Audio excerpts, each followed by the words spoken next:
இனிமே கண்ணை மூடிட்டு கடலை எண்ணெய் வாங்கலாம். ஏன்னா மந்த்ரா கடலை எண்ணெய் இதயத்தின் தயாரிப்பு. வறுக்க பொரிக்க ஏன் எல்லா சமையலுக்கும் மந்த்ரா தான். மந்த்ரா கடலை எண்ணெய், அபார ருசி, ஆரோக்கியமான உடல் நலம்.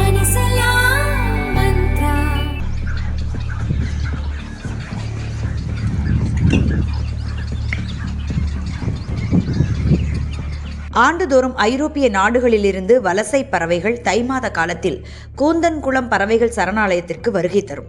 பின் ஆடி மாதத்தில் இனப்பெருக்கம் முடிந்து குஞ்சுகளுடன் திரும்புவது வழக்கம். இந்த ஆண்டு தண்ணீர் திறக்கப்படாமல் கூந்தன்குளம் மற்றும் அதனை சுற்றிய பகுதிகள் வறண்டு கிடக்கின்றன. கூந்தன்குளம், வடக்கு கழுவூர், காடங்குளம் உள்ளிட்ட பறவைகள் அதிகம் வசிக்கும் குளங்களுக்கு நீர் வந்து சேரவில்லை. குளங்களில் நீரின்றி உணவு வளமும் குறைந்ததால் பல வலசை பறவைகள் சோர்வடைந்து பரிதாபமாக இறக்கும் சூழல் ஏற்பட்டுள்ளது. மணிமுத்தாறு அணையிலிருந்து 80 அடி கால்வாய் வழியாக நாங்குநேரி பாசன பகுதிகளுக்கு தண்ணீர் வழங்கப்பட்டு வருகிறது. வழக்கமாக அணையில் போதிய நீர் இருந்தால் 3ஆம் மற்றும் 4ஆம் ரீச் பகுதிகளுக்கும் நீர் திறக்கப்படும். ஆனால் இப்போது அணையில் நீர் இருந்தும் 3ஆம் 4ஆம் ரீச் பகுதிகளுக்கு வெறும் 10 கன அடி தண்ணீரே திறக்கப்பட்டுள்ளது. இது குறித்து விவசாயிகள் கூறுகையில், மணிமுத்தாறு கால்வாயின் முதல் மற்றும் 2ஆம் ரீச் பகுதிகளுக்கு போதுமான தண்ணீர் வழங்கப்பட்டுள்ளது.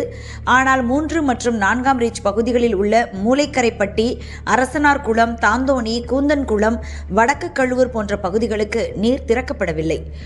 ஒரு வாரத்துக்கு மட்டும் முதல் 2ஆம் ரீச் பகுதிகளுக்கு நீர் வழங்குவதை நிறுத்தி மற்ற முக்கிய குளங்களுக்கு தண்ணீர் வழங்கினால் விவசாயமும் காப்பாற்றப்படும், பறவைகளுக்கும் நீர் கிடைக்கும் என்கின்றனர்.